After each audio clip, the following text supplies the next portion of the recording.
Lloydie, it was a comprehensive defeat for the Bombers to the Saints, 110 points. The coaches and senior players spoke of a lack of effort and intensity. What did you make of it all?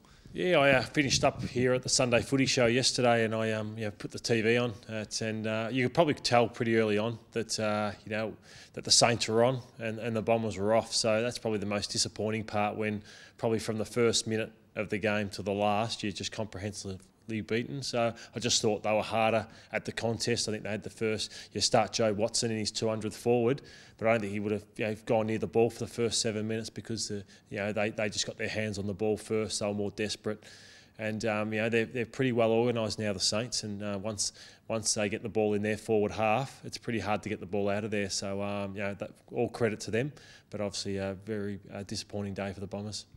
Cale Hooker spent most of the match in the forward line, ended up with 3 goals. How did you assess that move? Yeah, he wasn't the worst for the Bombers. I thought obviously Dyson Heppel was the Bombers' best player by a long way, but I just thought Hooker, at least the contest you're going to get, and that's what all these players from this point on have to think about. How do I want to have my own name looked at, not just the team. So I think it's about your own individual pride, and that's one thing about Cale Hooker.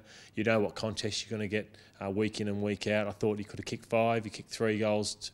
I think maybe 2. Missed one from the top of the goal square. Missed another one. Could have got a free kick. So I think it's something that I'd persevere with if you can handle not having him in the back line. So it's 6 days now before the Bombers take on Melbourne. What can they do to turn it around this week? Yeah, well, it all comes down to effort, doesn't it? And I think they need to get to the bottom of why the effort was so bad yesterday. When the senior coach says after the game that we just stopped trying or stopped working. That's alarm bells start ringing there. You've got to get to the bottom of why that happened. St Kilda are on a 110-point better side than the Essendon Football Club.